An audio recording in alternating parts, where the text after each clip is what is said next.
So, welcome anyone who sees this, and future me if I'm watching. I'm Vivian. I've been drawing and creating for as long as I can remember. Fairly recently, I graduated with a graphic design certificate. I've been wanting to document my old sketchbooks and things for a while now. Hopefully now that is something I can work through.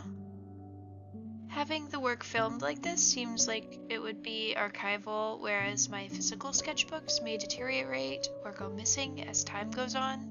This way, future me can look back on this and be able to see where I started in my journey.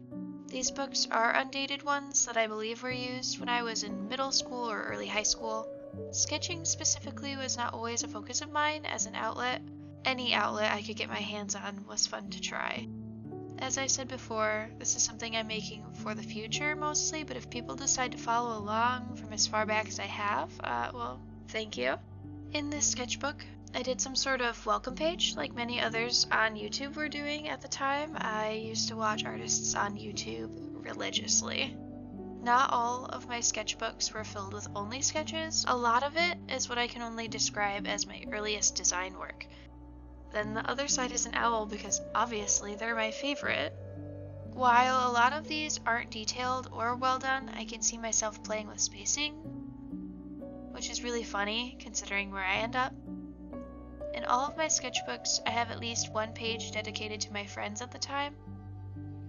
It was sort of a way to be able to insert it into the timeline. Usually my friends had some sort of input on it or did it themselves, signing it so that I know it's them.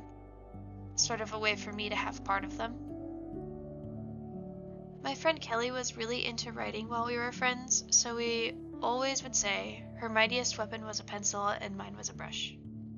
My sketchbook was almost a diary for myself, getting down points in time that were important to me, which ends up being more frequent, especially as I transitioned from sketchbook to more of a notebook. Something that has always really interested me was mythology. A movie I really liked at the time was Clash of the Titans, and Bubo the Owl being the best, obviously. At some point I switched from a sketch-heavy book to more of a journal. It was almost like a bullet journal that I customized. I used them for scheduling as well as homework tracking and usually notes. At one point, I was designing a moleskin journal to hold all of the writings or poetry that Kelly had done. We had some strain where I decided I'd not give it to her and just strip the pages out to keep for later. I also have a lot of story ideas that Kelly and I were working together at one point.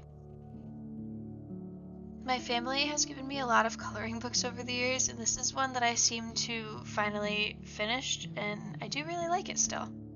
There it looks like I had figured out what transfer paper was. I'm pretty sure I traced right off the computer monitor in some of those, or printed them off the computer to trace. I guess I should mention that at the time I was reading constantly, which is where all of these book references come from. This is around the time where I was finally consuming media on my own and realizing there were things that I liked outside of my friendships and relationships with other people. The sketchbook also has a title page, but past Vivian, why didn't you date it? Now you don't know what book and when it happened and what order.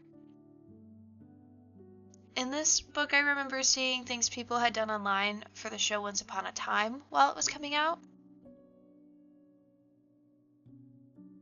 Back to being fascinated by placement as well as recreating things. I was super into mimicking things others have done.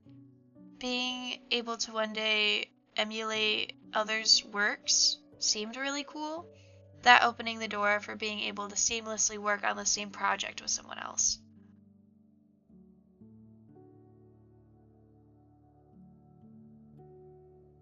I'm pretty sure that some of the bubble letters were done by Kelly, especially if they were music related. I remember doing a lot of those in class together.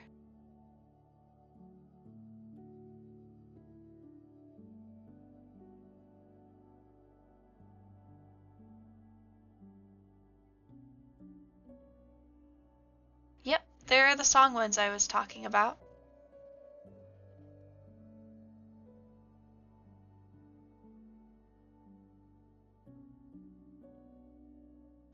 Since Kelly was creating characters for her stories, I realized I could do the same in my own way, sometimes even recreating or stylizing people from my own life.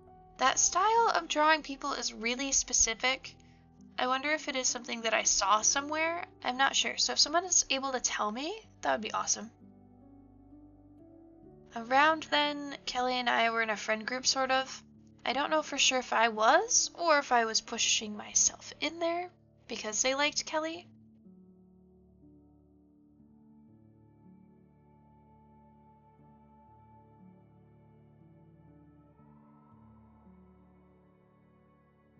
Here, I think that some of my stuff starts getting unsettling. I started going through something I'm not even sure how to explain or where to start. It is particularly unsettling because it sort of falls in slowly, but it is still surrounded by interests that are very childlike to me now. For example, the little thing of stitch that I did there and the leaf. This, I think, was one of the most detailed drawings that I had done. It really was something I put all of my emotion into, working very hard on it to help it be the best that I was capable of.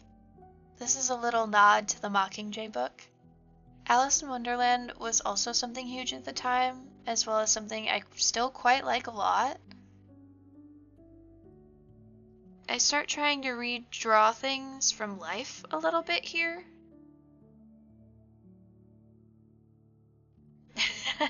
It must have been around Halloween. I always do have a Tim Burton drawing done around Halloween. I can't help it.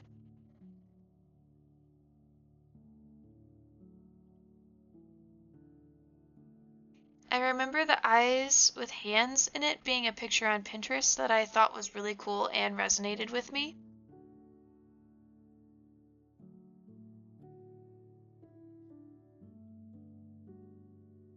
The song lyrics strike again. They honestly were super inspiring to me at the time. A lot of music was and still is. There's a little thing that my friend Chloe had done.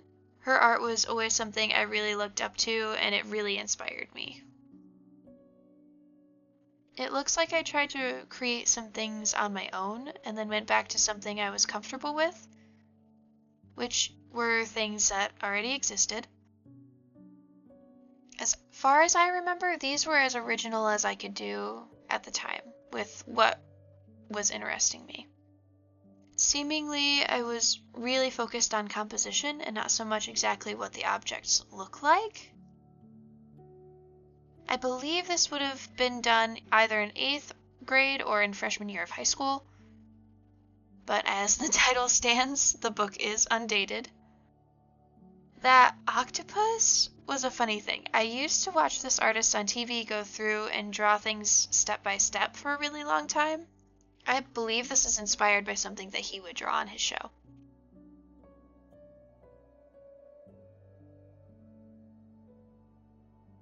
My dad asked me to do this drawing, but I don't remember if it was going to be for something or if it was just because it was during midwinter.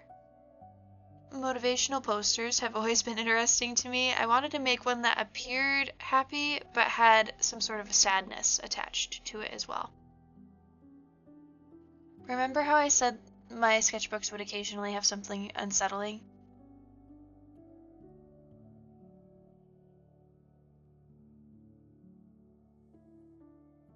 This is inspired by Tangled, I believe, sitting out the window and looking at the star.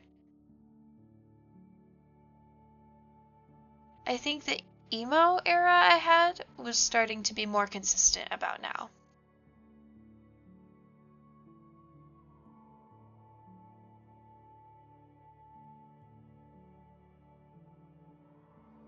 Well, that's the end of those. Thank you to anyone who has hung out through my video. Hopefully it will benefit you in some way. I have realized some things about my journey while looking through these. Maybe ending up with graphic design makes sense, and maybe I'll explain how that happened another time. I'll see you again soon when I have a new video flipping through the rest of my sketchbooks. I have a lot of ideas.